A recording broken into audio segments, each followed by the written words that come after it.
ছেড়ে দাও, আমাকে ছেড়ে দাও, ছেড়ে দাও।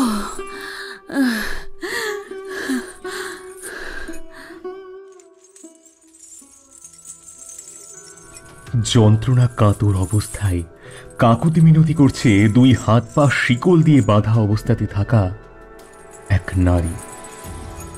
ছেড়ে দিলে আমার যজ্ঞটাই সফল হবে না রে মূর্খ নারী। আজ তোকে বলি দিয়ে দেবতাকে খুশি করব, আর আমি হব সবচেয়ে শক্তিশালী। ভয়ঙ্করভাবে হাসতে হাসতে বললে যজ্ঞে মগ্ন থাকা তান্ত্রিক। আগুনে ক্ষীর ঢেলে মন্ত্র উচ্চারণ করতে থাকে সে। আজ তার নবমতম নারী বলি। মাথায় ঝাঁকড়া ঝাঁকড়া চুল, কপালে তিলক কাঁটা, চোখ দুটো টকটকে লাল। সে মন্ত্র উচ্চারণ করে চলেছে ক্রমাগত। পাশে থাকা ধারালো তলোয়ারটাকে হাতে নিয়ে সেটাকে পরম শ্রদ্ধা দিয়ে প্রণাম করে সেটাকে আগুনে গরম করল। তারপর যজ্ঞ থেকে উঠে তলোয়ারটা নিয়ে গেল নারীটির কাছে।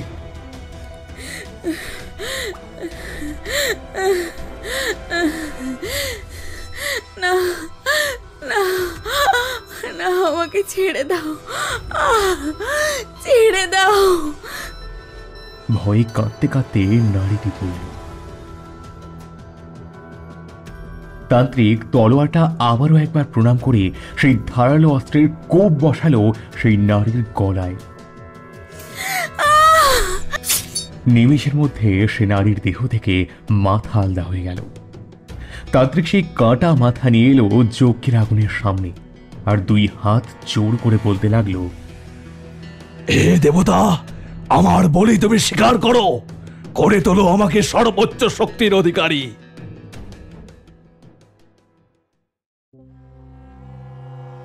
নমস্কার শ্রোতা বন্ধুরা, স্টোরি ট্রাভেলের আরও একটি নতুন গল্পে আপনাদের স্বাগত। আশা করছি সবাই ভালো আছে। আজ স্টোরি ট্রাভেলে আপনারা শুনবেন একটি ভয়ানক তন্ত্রের গল্প। গল্প শুরুর আগে একটাই অনুরোধ, প্লিজ আমাদের চ্যানেলটি সাবস্ক্রাইব করে রাখুন এরকম আরও নতুন নতুন গল্প শোনার জন্য। আর আমাদের গল্প ভালো লাগলে অবশ্যই প্রিয়জনদের মধ্যে শেয়ার করে দিন। আজ আপনারা শুনবেন লেখিকা সোনিয়া সাহানির কলমে ভয়ঙ্কর তন্ত্রের গল্প কাশিমপুরের জঙ্গলে। আজকের গল্পের শেষে গল্পের মধ্য থেকে থাকবে একটি বিশেষ প্রশ্ন। গল্পটি শুনে আপনারা সঠিক উত্তরটি আপনাদের জায়গার নাম এবং নিজের নাম সহ কমেন্ট বক্সে লিখবেন। পরবর্তী গল্পে আমরা ঘোষণা করব সঠিক উত্তরদাতাদের নাম। চলুন তাহলে গল্পটা শুনে নেওয়া যাক। শুরু হচ্ছে আজকের গল্প কাশিমপুরের জঙ্গলে।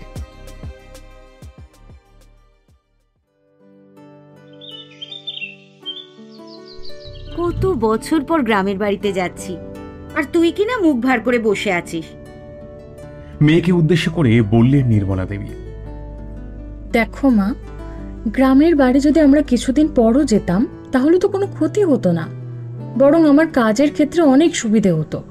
জানোই তো কত চাপে থাকি, বলল অর্ষিতা। আরে কত বছর পর গ্রামের বাড়িতে যাচ্ছিস বলতো? সারাদিন তো কাজ করিস, এই কটা দিন যদি ছুটিতে থাকিস তাহলে কোনো মহাভারত অশুদ্ধ হবে না। অর্ষিতা আর কিছুই বলল না, কারণ এখন মায়ের সাথে তর্ক করে কোনো লাভ নেই, বরং কটা দিন একটু ছুটি কাটাতে এসেছে, সেটাই উপভোগ করুন। কত বছর পর শহরের দমবন্ধ পরিবেশ থেকে বেরিয়ে খোলা প্রকৃতির মাঝে আসতে পেরেছে। এতক্ষণ অর্ষিতা আর তার মায়ের ঝগড়ার মাঝে চুপচাপ ছিলেন অর্ষিতার বাবা প্রকাশ কিশোর মাইতি। আবহাওয়া ঠান্ডা হতে তিনি মেয়েকে বললেন, জানিস, আমাদের কাশিমপুরের গ্রামটা টুরিস্ট পয়েন্টে পরিণত হয়েছে। শয়ে শয়ে লোক আসে এখানে। অর্ষিতা তার বাবার দিকে তাকিয়ে বলল, টুরিস্ট পয়েন্ট কেন? কি আছে এখানে? শুধু তো একটা ঘন জঙ্গল আছে, সেই জঙ্গল দেখতে এত লোক আসে? গাড়ির সামনে মিরারে প্রকাশবাবু তার স্ত্রীর দিকে একবার দেখে নিয়ে বললেন, এই গ্রামে আজ থেকে 2 বছর আগে এক ভণ্ড তান্ত্রিক এসছেন, তাকে দেখতেই এত লোক আসে। এবার নির্মলা দেবী তীক্ষ্ণ দৃষ্টিতে স্বামীর দিকে তাকিয়ে বললেন, এই শোনো, বাজে কথা বলবে না। আর কিসের ভণ্ড? বাবা অনেক ভালো। শত শত লোক তাদের সমস্যা, অসুখ বিসুখ সারানোর জন্য বাবার কাছে আসে। সে তো আসবেই। লোকের কাজ না থাকলে আর উনি আসার পর থেকে গ্রামের 9 জন নারী যে নিখোঁজ, সেটা কি জানা আছে? প্রকাশবাবু তাচ্ছিল্যের সঙ্গেই কথাগুলো বললেন। 9 জন নারী নিখোঁজ? তা পুলিশ কিছু করতে পারেনি? পুলিশের প্রাথমিক সন্দেহ ছিল সেই তান্ত্রিক, কারণ উনি আসবার পর থেকেই এইসব ঘটনা ঘটছে। কিন্তু তাকে ধরেও কোনো কিছু জানতে না পারায় তাকে ছেড়ে দেওয়া হয়। নিরপরাধ একজন মানুষকে নিয়ে গিয়ে কি পাবে পুলিশ? তোর মা তো তান্ত্রিক বাবার বিশাল বড় ফ্যান। এমন ফ্যান তো মনে হয় শাহরুখ খানেরও থাকে না। বাজে কথা ছাড়ো, বাড়িতে ঢোকার আগে একবার বরং বাবার কাছে চলো। উফ মা, সারা দিন জার্নিতে আমি ক্লান্ত। তোমার তান্ত্রিক বাবার সাথে তো পরে দেখা করলেও চলবে। অসিতা বিরক্তি ভরা স্বরে কথাগুলো বলল। তুই চুপ কর, তুমি আগে বাবার কাছে চলো তো। প্রকাশবাবু আর তর্ক বাড়াল না, কারণ তিনি জানেন বউয়ের সাথে তর্ক করা আর স্বয়ং জমকে ডেকে আনা একই ব্যাপার। তাই তিনি সেই তান্ত্রিক বাবার কাছেই আগে গেলেন। গাড়ি থামলো পুরনো শীর্ণকায় একটা বাড়ির সামনে।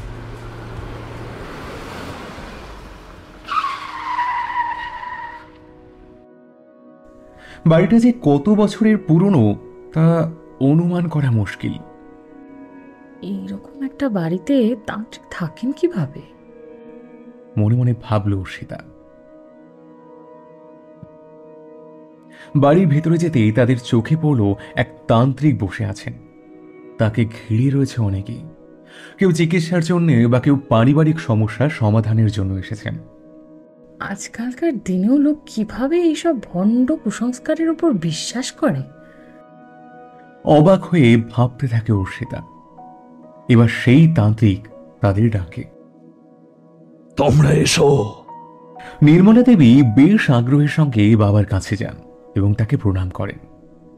অর্ষিতা আর প্রকাশবাবু কিছুটা ভদ্রতার খাতিরে, আবার কিছুটা নির্মলা দেবীর জন্য সেই তান্ত্রিক বাবাকে প্রণাম করেন।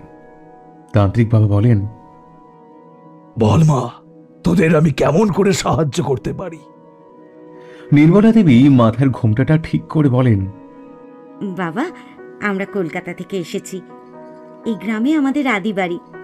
বাবা, আমি চাই আমার সংসারে কোনোদিন যেন কোনো অমঙ্গলের ছায়া না পড়ে। আমাদের আপনি আশীর্বাদ করুন। তান্ত্রিক চোখ বুঝে কিছুক্ষণ মন্ত্রপাঠ করলেন, তারপর চোখ খুলে বললেন, যা, তোরা বাড়ি যা। কোনোদিন কোনো অশুভ শক্তি তোদের দিকে চোখ তুলে তাকানোর ক্ষমতা পাবে না। তারা সকলে তান্ত্রিককে প্রণাম করে চলে গেল। তারা যখন গাড়িতে উঠল তখন তারা শুনতে পেল, তোরা কেউ বাঁচবি না, কেউ বাঁচবি না। তোদের বলি হতে হবে।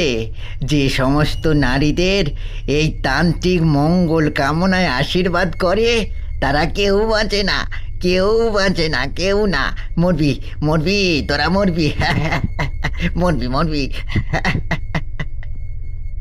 অর্ষিতা গাড়ির কাছে নামিয়ে পেছনের দিকে তাকালো আর দেখতে পেল এক শীর্ণ পোশাক পরিহিত, হাতে কাঠের লাঠি, চুলগুলো সব এলোমেলো, ময়লা দেহের এক বয়স্ক ব্যক্তি।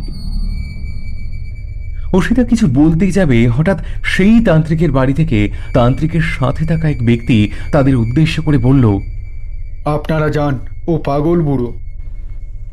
প্রকাশবাবু গাড়ি স্টার্ট করলেন।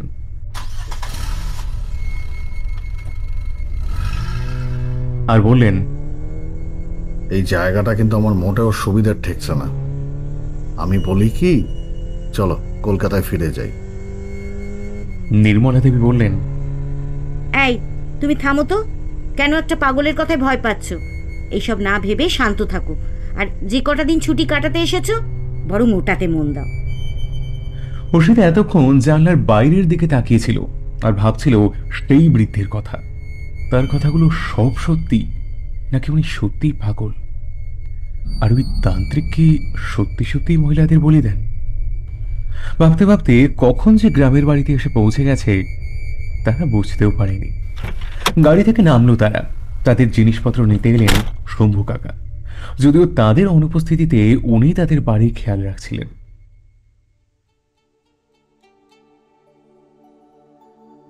দোতলায় ছিল অর্ষিতার ঘর। বাড়ি ঢুকে সে নিজের ঘরে ছিল। প্রায় 10 বছর পর এখানে আসা। তাদের অনুপস্থিতিতে শম্ভু কাকা বাড়িটার পরম যত্ন নিয়েছেন। বিকেলবেলায় বাড়ির বাগানটা ঘুরে দেখছিল অর্ষিতা। বাগানে থাকা গোলাপ গাছটাকে পরম যত্নে জল দিচ্ছিল এক তরুণী। বয়স বছর 20 বেশি হবে না। মেয়েটার কাছে গিয়ে অর্ষিতা জিজ্ঞেস করলো, কে তুমি? মেয়েটা অর্ষিতার উপস্থিতি এতক্ষণ বুঝতেই পারেনি। হঠাৎ তার প্রশ্ন করাতে চমকে উঠল। সে বলল, ও দিদিমণি, আপনি? আমি আসলে বুঝতে পারিনি যে আপনি এখানে আছেন, তাই চমকে গেছিলাম। I am extremely sorry. আমি তোমাকে ভয় পাওয়াতে চাইনি। আসলে এর আগে তোমাকে দেখিনি তো, তাই জিজ্ঞেস করছিলাম। ও ঠিক আছে। আমার নাম অনিতা, এই গাঁয়ে থাকি। সৌম্য জ্যাঠা আমার গায়ের সম্পর্কের এক জ্যাঠা। আমার মা খুব অসুস্থ, চিকিৎসার জন্য ওষুধের খরচ তো আছেই, টাকার প্রয়োজন, তাই জ্যাঠাকে বলে এখানে কাজ নিলাম। অর্ষিতা মেয়েটাকে আপাদমস্তক ভালো করে দেখে নেয়। মেয়েটাকে দেখে তার কথা শুনে শিক্ষিতই মনে হলো। তাছাড়া যখন পুরো গ্রামের লোক কুসংস্কারে আচ্ছন্ন, নিজের অসুস্থতার জন্য চিকিৎসা না করিয়ে সেই তান্ত্রিকের কাছে যায়, তখন এই মেয়েটা সেটাকে দূরে সরিয়ে রেখে আধুনিক চিকিৎসা শাস্ত্রে বিশ্বাসী হয়। আচ্ছা, গ্রামে তো সকলেই সেই তান্ত্রিকের নামে অন্ধ, তা এমন কি আছে ওর মধ্যে?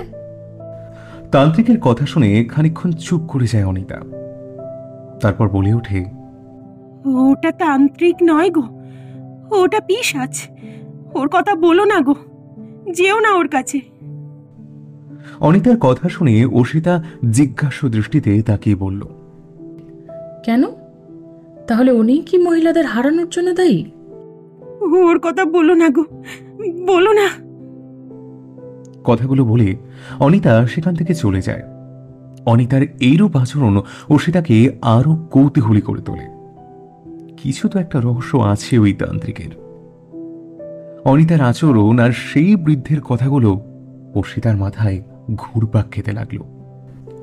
সে এটুকু বুঝতে পেরেছিল যে হয়তো গ্রামের নারীদের হারিয়ে যাওয়ার পেছনে ওই তান্ত্রিকের একটা বড় হাত আছে। সেদিনের মতো রাতের খাওয়া দাওয়া সেরে নিজের ঘরে গেল সে। ঘরটা অন্ধকার করে দিল। জানলার কাছে গিয়ে দাঁড়ালো। আবারও ভাবতে শুরু করলো সেই তান্ত্রিকের কথা।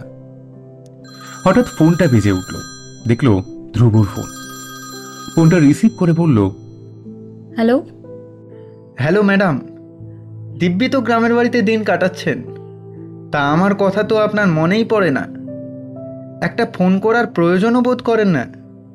আরে না না, তুমি শুধু শুধু রাগ করছো। আসলে আসার পর থেকে এখানে এত কিছু হয়েছে যে কি বলবো। Everything okay? আর কি বলি, এই গ্রামে কাশিমপুরের জঙ্গলে এক তান্ত্রিক এসে 2 বছর আছেন।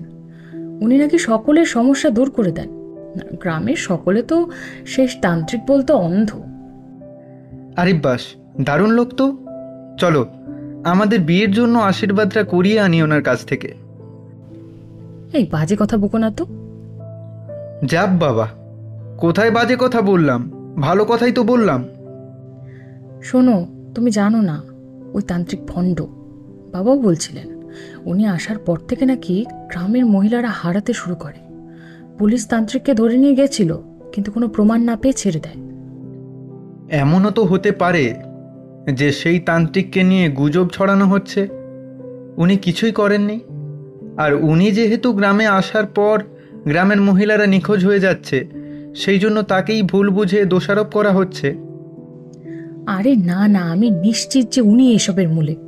কারণ আমাদের বাগানে একটি মেয়ে কাজ করে, অনিতা। তার কথাবার্তা যা মনে হলো এই তান্ত্রিক সুবিধার নয়।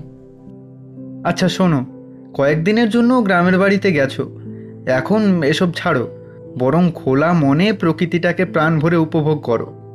অর্ষিতা ভেবে দেখল সত্যি ঠিকই কথা বলেছে ধ্রুব। এসব নিয়ে আর অত ভেবে লাভ নেই, ও বরং কটা দিন এখানে ঘুরতে এসেছে সেটার দিকেই মন দিই। এরপর কিছুক্ষণ তাদের মধ্যে কথা হলো, তারপর অর্ষিতা ফোনটা রেখে ঘুমিয়ে পড়ল।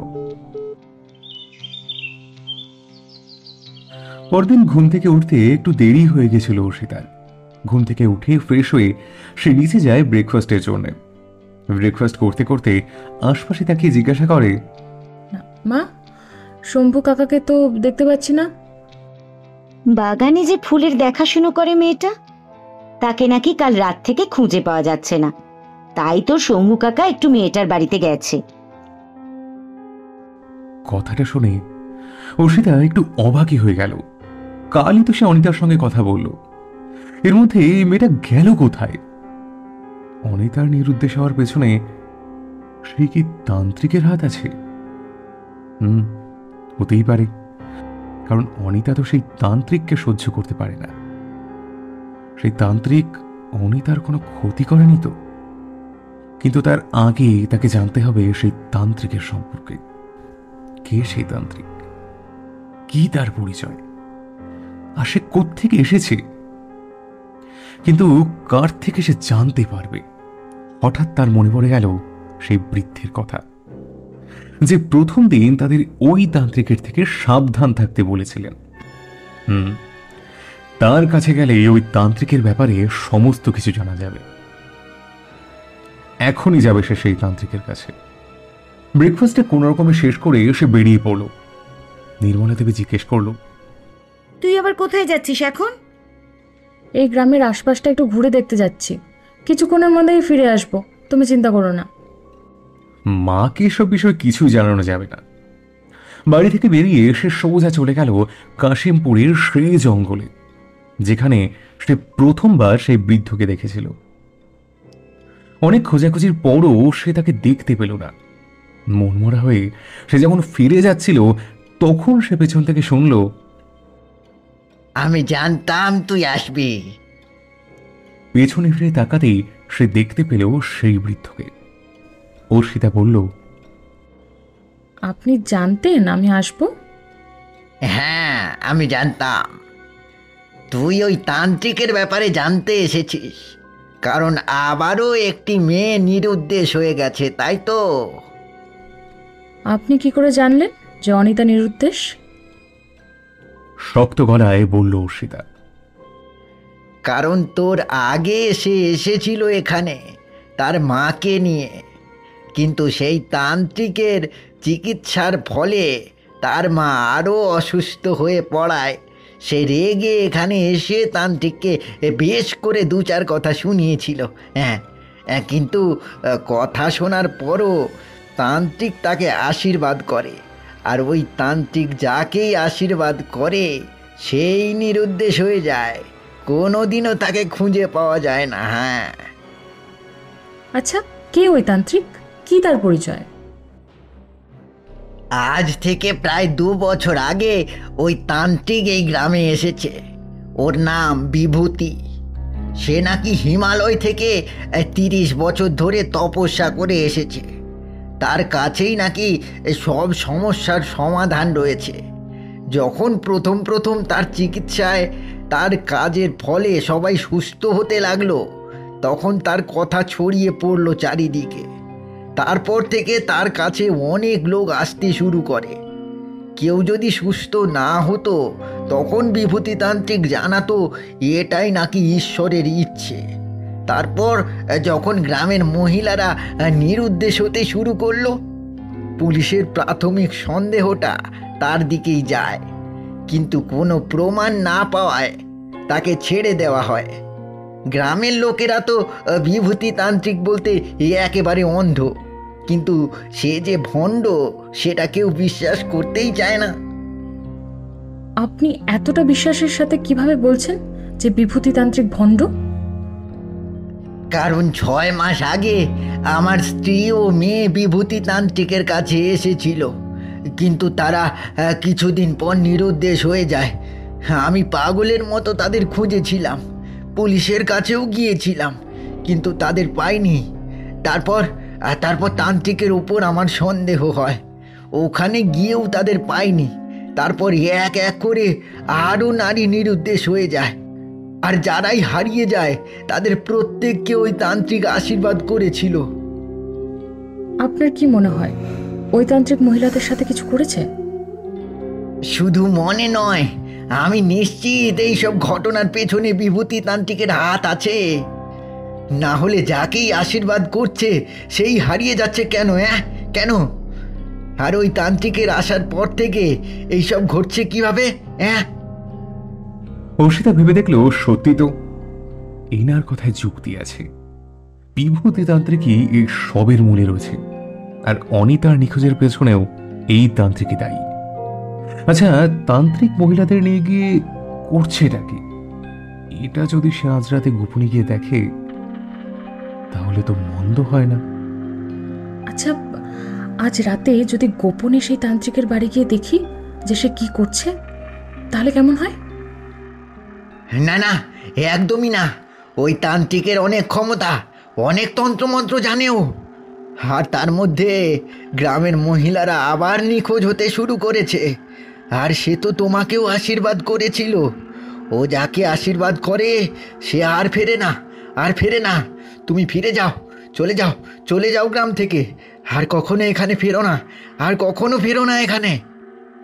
বলতে বলতে বৃদ্ধ সেখান থেকে চলে যায়। অর্ষিতা কয়েকবার তাকে ডাকে। আরে যাচ্ছেন কোথায়? শুনুন শুনুন। অর্ষিতার কোনো কথাই সে শোনে না।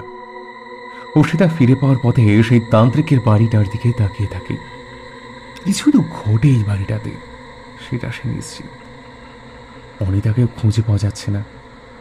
অনিতা না থাকায় কে যে ওর অসুস্থ মায়ের দেখাশোনা করছে, না, কারো কথা শুনলে চলবে না। সে শুধু নিজের মনের কথাই শুনবে। সে আসবে, আজ রাতে সে আসবে। এখানে রহস্য সে ভেদ করেই ছাড়বে। বাড়ি ফিরে আসে সে। তাকে দেখে নির্মলা দেবী জিজ্ঞাসা করে, কি রে, তখনও তো তাড়াতাড়ি করে কোথায় গেছিলি? এই সামনেই তো মা। শম্ভু কাকা এসেছিলেন? হ্যাঁ এসেছে, রান্নাঘরে আছে। অর্ষিতা সোজা রান্নাঘরে গিয়ে শম্ভু কাকাকে জিজ্ঞেস করে, কাকা, অনিতার কোনো খবর পাওয়া গেছে? না মা, পুলিশ জানিয়েছে তারা খোঁজ চালাচ্ছে, দেখি কি হয়। ভাবছি একবার তান্ত্রিক বাবার কাছে যাব, যদি উনি কোনো উপায় বলতে পারেন। অনিতা সেই বৃদ্ধ লোকটাকে ছাড়া সবাইকে অশিক্ষিত বলে মনে হতে লাগলো অর্ষিতার। একটা মেয়ে হারিয়ে গেছে, আর এরা সেই তান্ত্রিকের ভরসাতেই আছে। আর কিছুই বলল না সে। মনে মনে ঠিক করলো আজ সেই তান্ত্রিকের রহস্যভেদ করেই ছাড়বে। ওখানে গেলে নিশ্চয়ই কিছু জানতে পারবে। রাতের বেলা খাওয়া শেষ করে গেল সে। সবাই ঘুমিয়ে পড়ে সুযোগ বুঝে তাকে বেরোতে হবে। ঠিক গভীর রাতে সবাই যখন ঘুমের দেশে চলে গেছে, তখন সবার অজান্তে ঘর থেকে বেরিয়ে পড়ে সে। হাতে টর্চ নিয়ে হাঁটতে থাকে বিভূতি তান্ত্রিকের বাড়ির দিকে। সেখানে পৌঁছে লোহার গেটটা সাবধানে খোলে। সামনে দিয়ে গেলে সবাই বুঝে যাবে, তাই সে পেছন দিক দিয়ে যায়। হঠাৎ লক্ষ্য করে একটি জানলা থেকে মৃদু আলো বের হচ্ছে। সেই আলোয় আকৃষ্ট হয়ে সে যখন সেখানে যায় এবং জানলার ফাঁক দিয়ে যা দেখে তা তাকে রীতিমতো শিহরিত করে তোলে। সে দেখে সেই তান্ত্রিক যজ্ঞতে বসেছে। অস্পষ্টভাবে শুনতে পায় সে কোনো মন্ত্র উচ্চারণ করছে। তার চোখের মনি গাঢ় লাল। তার কাছে রয়েছে ধারালো অস্ত্র, যেটিকে হাতে তুলে আগুনের মধ্যে গরম করতে লাগলো তান্ত্রিক। এবং তার সামনেই অনিতা, তার হাত পা লোহার শিকল দিয়ে বাঁধা। অর্ষিতার বুঝতে বাকি রইল না যে তান্ত্রিক মহিলাদের এখানে আনে বলি দেওয়ার জন্য। কিন্তু তান্ত্রিকের পাশে থাকা লোকটাকে তো খুব চেনা চেনা লাগছে। অর্ষিতা জানলাটাকে একটু ভালো করে খুলে দেখে যে সেই লোকটা আর কেউ না, শম্ভু কাকা। তার মানে শম্ভু কাকা তান্ত্রিকের সঙ্গে মিলে রয়েছে। তান্ত্রিকের উদ্দেশ্য তো বলি দেওয়া, তাহলে শম্ভু কাকার উদ্দেশ্য কি? তান্ত্রিক ধারালো অস্ত্র নিয়ে অনিতার দিকে এগোয়। তাকে ধারালো অস্ত্র দিয়ে যেই বলি দিতে যাবে সেই সময়ে অর্ষিতা চিৎকার করে ওঠে। না! অর্ষিতার চিৎকার শুনে সবাই জানলার দিকে তাকায়। সে বাকরুদ্ধ হয়ে যায় সেখানে। হঠাৎ একটা ভারী কিছু দিয়ে তার মাথায় আঘাত করা হয়। অর্ষিতা সেখানেই জ্ঞান হারায়। তার যখন জ্ঞান ফেরে তখন সে দেখতে পায় যে লোহা শিকলে বাঁধা রয়েছে। তার সামনে সেই তান্ত্রিক আর শম্ভু কাকা। কি পাও, কি পাও তোমরা এসব করে?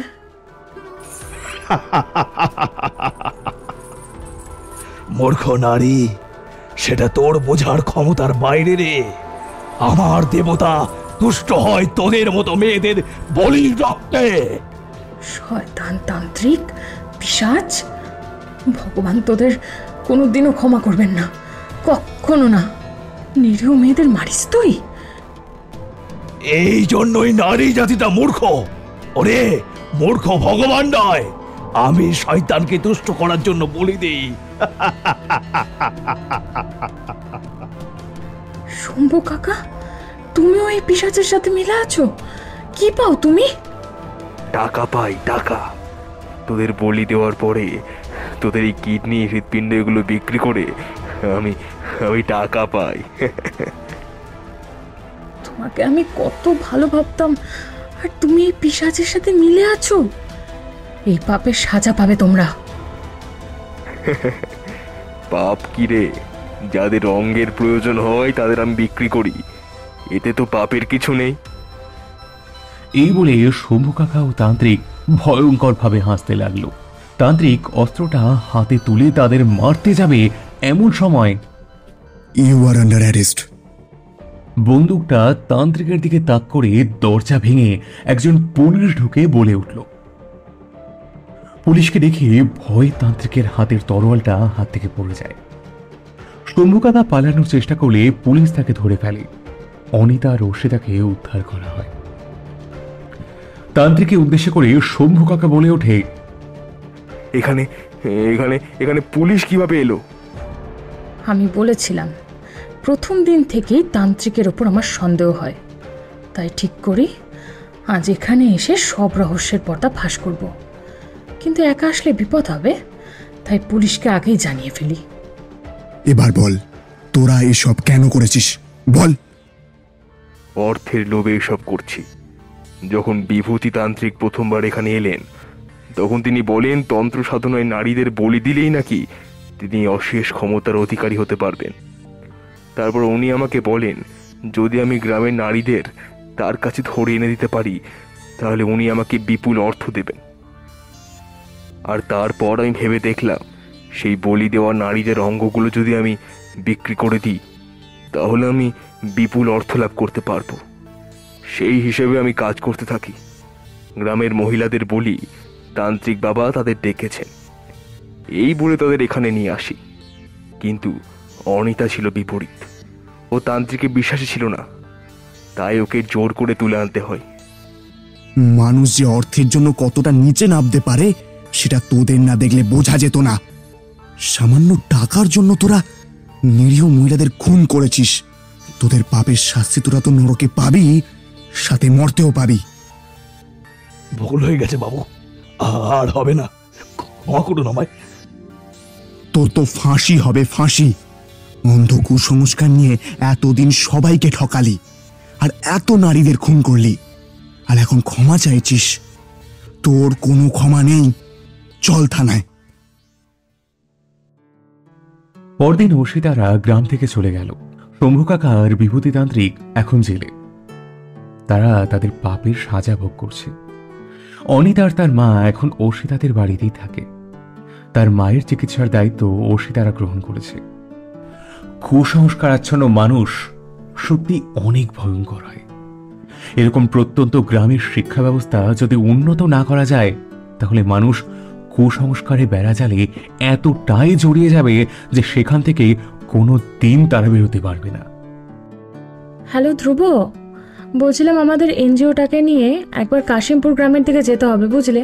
সবই তো জানো, ওখানকার মানুষগুলো ঠিক কতটা অন্ধবিশ্বাসী।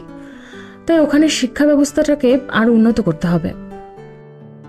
ঠিক আছে, তাহলে কাল থেকেই কাজ শুরু করে দেওয়া যাক। পরদিন থেকেই তারা গ্রামের শিক্ষা ব্যবস্থাকে উন্নত করার উদ্যোগ নিতে শুরু করে। তারা সকলকে বোঝায় যে অশিক্ষা আর কুসংস্কার কতটা ভয়ঙ্কর হতে পারে মানুষের জীবনে। একমাত্র শিক্ষাই পারে এই সব থেকে তাদের মুক্ত করতে।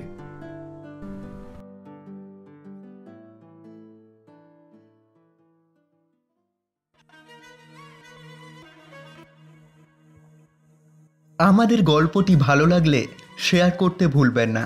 আজকের গল্পের সূত্রধর আমি সূর্য, গল্প পাঠে নিগম, বিভিন্ন চরিত্রে সঞ্চালী, দিব্যেন্দু, সুদীপ্তা, তৃষা, অরিত্র, ঝিনুক, দিগন্ত, সুপ্রিয় ও আমি সূর্য, আবহে সুদীপ, প্রচ্ছদ অলঙ্করণে সায়ন, পরিচালনায় টিম স্টোরি ট্রাভেল। তাহলে আজকের গল্প থেকে যে প্রশ্নটি থাকছে সেটা হলো, অনিতা নিখোঁজ হওয়ার পর কোন তান্ত্রিকের ডেরায় পৌঁছে অর্ষিতা কী দেখেছিল? তাহলে তাড়াতাড়ি কমেন্ট বক্সে সঠিক উত্তরটি লিখে ফেলুন। দেখা হচ্ছে আবার নতুন কোনো গল্পে। ততক্ষণ সবাই ভালো থাকুন, শুনতে থাকুন স্টোরি ট্রাভেল। শুভরাত্রি।